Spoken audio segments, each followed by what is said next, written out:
Bonjour à toutes et à tous, c'est Emmanuel Correa. Dans cette vidéo, nous allons voir un panneau extrêmement important dans Illustrator, c'est le panneau aspect. Donc aujourd'hui, on va faire uniquement une petite initiation sur ce panneau car il y a énormément de choses à dire. On va faire en premier un petit cœur. Voilà, je vais vous montrer comment rapidement faire un cœur avec Illustrator et c'est ce cœur-là que nous allons utiliser pour la démonstration.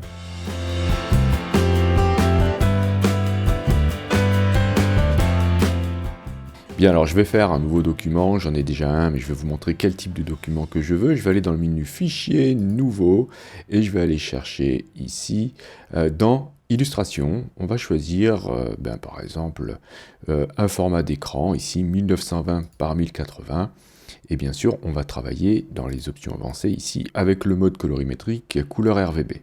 Bien, je clique sur Créer. Ok, ensuite, on va aller se faire une grille, on va la paramétrer dans les préférences. Vous allez dans le menu Édition Préférences ou utiliser le raccourci CTRL-K sur PC. Sur Mac, ce sera dans le menu Illustrator Préférences. Le raccourci, c'est Commande K. On va aller dans Unité, on va choisir en général ici le pixel. Et contour aussi, vous allez vous mettre en pixel. Par défaut, vous êtes en point. Ici, exceptionnellement, on va se mettre en pixel. On va aller chercher ensuite dans repères et grille à modifier le pas de la grille. On va mettre 10, on va supprimer les deux M avec la touche supprime et on va écrire pixel, PX plutôt. Voilà, donc on a un pas de 10 pixels avec une subdivision de 10. Alors il nous remet automatiquement ici les unités de mesure en millimètres, donc il va convertir les 10 pixels en millimètres. Et une fois qu'on a fait ça, on va cliquer sur OK.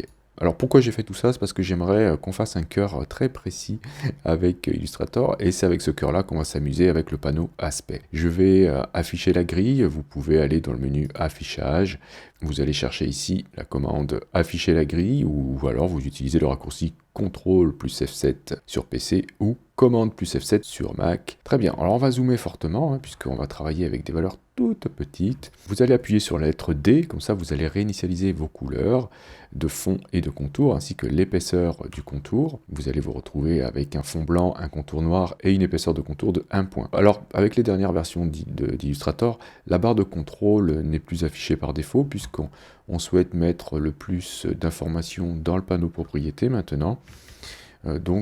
Si vous avez besoin, bien par exemple ici de changer la couleur de fond, vous pouvez cliquer sur le sélecteur de contour pour le faire passer devant, et cliquer ici sur la couleur 100, c'est le carré avec la barre transversale rouge, ou alors vous pouvez, si vous voulez encore travailler avec la barre de contrôle, aller la chercher dans le menu fenêtre, et vous avez ici contrôle, vous cliquez là, vous aurez la barre de contrôle. Une fois que j'ai fait ça, je vais regarder dans le panneau propriété, ici, si je suis magnétisé à la grille. Donc je vais, ici c'est pas le cas, vous voyez, donc je vais cliquer sur cette icône-là, ce qui va me permettre de me magnétiser à la grille. Je vais prendre l'outil plume, je vais faire un point ici, hop, je vais laisser 2 carreaux, ok, comme ça, je vais faire un autre point là, et c'est tout. Pour sortir de la plume, vous appuyez sur la lettre P, et ce sera terminé.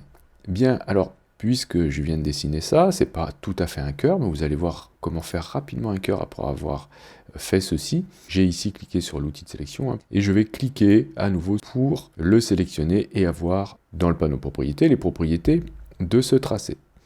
Je vais ici augmenter l'épaisseur, je vais mettre un contour ici de 3 pixels et je vais cliquer sur le mot contour afin d'ouvrir le panneau contour. Je vais ensuite cliquer ici sur l'extrémité arrondie pour faire, vous voyez, hop, ce genre d'effet. Je vais augmenter l'épaisseur du contour, qui est aussi appelé graisse, vous voyez, je vais mettre ici 4 points ou même 5 points. Voilà, 5 points, ce sera encore plus joli. Et vous obtenez ainsi un cœur de cette manière-là. Très bien, alors, si vous faites CTRL-Y sur PC ou commande Y sur Mac, vous allez voir qu'on a fait uniquement, voilà, un trait comme ceci, un tracé comme ceci. Et Illustrator comprend ça. Et moi, j'aimerais qu'il comprenne qu'on a aussi des contours qui sont pris en compte dans la forme. Alors pour cela, on va aller chercher dans le menu Objet, ici, la commande Décomposer. Donc vous cliquez dessus, et en fait, cette commande va nous permettre de créer des formes à partir soit d'un fond, soit des contours. Donc ici, je vais décocher fond puisque je n'ai pas de fond et je vais dire que je souhaite créer une forme à partir des contours ici de mon tracé. Donc je clique sur OK et maintenant, vous voyez que Si je fais CTRL-Y sur PC ou commande Y sur Mac pour passer en mode contour, je vois bien que maintenant, j'ai ma forme qui est vraiment là. D'accord? Je vais aller chercher le panneau calque dans le menu fenêtre calque et je vais ouvrir mon calque 1 ici afin de m'apercevoir que maintenant j'ai un groupe. Après avoir décomposé, en général, lorsqu'on décompose, on décompose à la fois le fond et le contour et on se retrouve avec un groupe dans lequel on va retrouver le tracé du contour et le tracé du fond. Ici, comme on a décomposé que le contour, on n'a qu'un seul tracé, donc inutile d'avoir un groupe pour cela pour l'instant. Je vais ici cliquer sur le mot tracé et le mettre au-dessus, vous voyez, je le fais glisser comme ceci, au-dessus du groupe, ce qui va annuler le groupe puisqu'il sera vide, il va disparaître. Je peux en revanche double-cliquer sur le mot tracé pour indiquer qu'il s'agit d'un cœur. C'est toujours bien de renommer ces éléments. Bien, alors je vais dézoomer un petit peu et je vais agrandir ce cœur. Je vais le faire beaucoup plus gros, donc regardez, hein, pour l'agrandir, vous mettez ici, sur une extrémité de la boîte de transformation, ici, et vous appuyez sur majuscule pour bien garder le rapport largeur sur hauteur de l'élément de base. Alors vous allez l'agrandir un petit peu comme ceci, afin de travailler plus précisément avec les aspects que nous allons faire tout de suite. Donc CTRL F7 sur PC ou commande F7 sur Mac pour désactiver la grille. Et je vais aller chercher le panneau aspect, qui est un des panneaux les plus importants dans Illustrator. Donc je vais le mettre ici. Je vais même le mettre sous le panneau calque, comme ceci, ça sera plus parlant. Ok, donc j'ai mes deux panneaux qui sont là. D'accord? Et je vais sélectionner, chose importante, mon cœur. Je vais me retrouver ici dans le panneau aspect avec indiqué ici tracé. Donc aujourd'hui on va faire une initiation, comme je vous le disais dans l'introduction, du panneau aspect. Après cette vidéo, on aura l'occasion de voir encore beaucoup d'autres choses puisque ce panneau est très riche. Donc aujourd'hui on va juste s'intéresser à un seul niveau, on va s'intéresser au niveau du tracé. Vous verrez qu'on pourra travailler sur des niveaux différents dans le panneau aspect. Donc ici je clique, je vérifie bien que je suis sur mon tracé, donc au niveau du cœur ici, hein, il est sélectionné.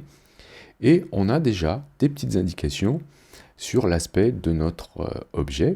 On a absence de contour, on le voit ici, on n'a pas de contour. On a bien un fond noir, ok, et l'opacité est par défaut. Vous voyez que là, on a des yeux à côté hein, des paramètres contour et fond. Si je clique sur l'œil, eh bien, je vais cacher le fond, d'accord? Ça ne sert à rien de le faire sur le contour car je n'ai pas de contour. On a aussi des petites flèches. Si je clique sur les flèches, je vais pouvoir ouvrir le niveau contour ici. Et on voit qu'on a aussi la possibilité de modifier l'opacité sur ces éléments. Donc je vais faire la même chose sur le fond. On va voir qu'on retrouve aussi opacité. C'est-à-dire que je pourrais, si je le souhaite, avoir des opacités différentes pour mes contours et pour mes fonds. Je dis mais, car vous allez voir qu'on va pouvoir ajouter des fonds et des contours. Je vais tout de suite cliquer sur le mot contour ici. Pour ajouter ici une épaisseur à mon contour, ok, je vais dire que voilà, il fait, allez, on va dire 5 pixels, ok. Et en revanche, pour la couleur, je vais cliquer ici pour aller choisir dans mon nuancier une couleur, pourquoi pas celle-ci, orange, d'accord. Et ça serait bien que mon fond n'ait pas une couleur noire, donc je vais cliquer aussi sur le carré de couleur, ensuite sur la flèche pour aller chercher. Allez, un rouge comme ceci, peut-être pas comme cela, mais comme ceci, voilà, celui-ci, pour mon cœur. Bien, alors, vous voyez qu'ici, par défaut, hein, le contour est à cheval sur le tracé. Je peux très bien dire, en cliquant ici sur contour, que non. Ce contour n'est pas ici aligné au centre de mon tracé, mais plutôt à l'intérieur, ou bien sûr à l'extérieur. Bien, je vais le mettre à l'intérieur, très bien. Eh bien, je vais pouvoir ajouter un autre contour si je le souhaite pour donner un petit effet. Je vais cliquer ici sur cette icône pour ajouter un contour. Je clique là. Vous voyez que le contour arrive au-dessus. C'est comme un panneau calque ici. Vous allez voir que l'ordre des éléments ici est très important. Je vais décider qu'en fait, le contour qui est en dessous, qui est orange, a une autre couleur et dépasse du contour orange qui est au-dessus. Alors comment faire ? Je vais cliquer ici sur sa couleur, je vais dire qu'il a une autre couleur. Je vais aller chercher dans le panneau ici du nuancier, par exemple une couleur comme cela. Alors évidemment, ça ne change rien du tout. Pourquoi? Eh bien parce que il a la même épaisseur que le contour qui se trouve au-dessus. D'accord? Si je le déplace dans l'ordre, regardez, si je le fais glisser, que je le mets au-dessus, eh bien hop, le contour a changé puisque c'est celui-ci maintenant qui recouvre l'autre. Alors je vais le remettre en arrière, comme ceci. Ça serait bien aussi que je ferme les groupes pour qu'on ne puisse pas voir l'opacité, ça ne sert à rien pour l'instant. Et je vais juste, regardez, changer l'alignement, je vais dire que celui-ci est aligné à l'extérieur, et regardez, hop, maintenant on le voit, puisque lui est aligné à l'extérieur. Alors on va s'amuser maintenant avec le fond. Je vais dire que je souhaite changer de fond. Alors tout de suite, je voudrais vous mettre en garde sur une chose. Vous pourrez faire beaucoup de modifications dans le panneau aspect, même si vous n'avez aucun objet sélectionné. Donc si vous voyez que ça ne change pas sur l'objet, vérifiez bien que votre objet est bien sélectionné. Ça, c'est très très important. Je vais cliquer sur cette icône-là pour ajouter un fond. Okay, donc le fond arrive au-dessus du dernier élément sélectionné. Moi ici, j'aimerais que ça reste logique, donc je vais le faire glisser sous le premier contour ici, d'accord? Donc là c'est pareil, on a deux fonds qui sont identiques, qui se superposent, donc rien ne change. Si je clique ici sur la flèche pour aller changer sa couleur, par exemple on va dire que c'est un rouge un peu plus vif, comme ceci, eh bien il recouvre totalement l'autre fond. Alors comment faire pour avoir un petit décalage ou pour changer sa taille? Eh bien je vais devoir aller chercher un effet pour ce fond. Alors je clique ici sur le mot FX, je vais aller chercher ici, pourquoi pas, dans tracer, la commande décalage ou l'effet décalage pour être précis. Ok, ça va m'ouvrir cette boîte de dialogue. Je n'oublie pas de cliquer sur aperçu. Et là, vous voyez, je vais pouvoir faire un décalage soit positif et du coup le fond dépasse, ou alors un décalage négatif. Et dans ce cas, vous allez voir qu'au bout d'un moment, voilà, quand on aura dépassé les contours, on va pouvoir réduire, hop, comme ceci, l'étendue de notre fond. Une fois que vous êtes satisfait, vous pouvez cliquer sur OK et vous avez, voilà, maintenant un élément avec deux contours et deux fonds. On pourrait faire encore des tas d'autres choses avec ce panneau-là, notamment si j'ai besoin par exemple de mettre une ombre portée uniquement sur un des éléments, ça pourrait être n'importe quel contour, n'importe quel fond. Et bien par exemple ici, je vais sélectionner ce fond, je vais cliquer sur FX et je vais aller chercher ici dans Spécial l'effet ombre portée. Okay, je n'oublie pas là encore de cliquer sur aperçu et vous voyez que là je ne mets qu'une ombre portée uniquement sur un des éléments. D'accord? Je clique sur OK ou je peux paramétrer bien sûr ici le décalage, l'atténuation. Voilà, amusez-vous avec ces paramètres. Vous pourrez même changer la couleur si vous souhaitez pour pas avoir quelque chose de trop noir. Une fois que vous avez terminé, vous cliquez sur OK.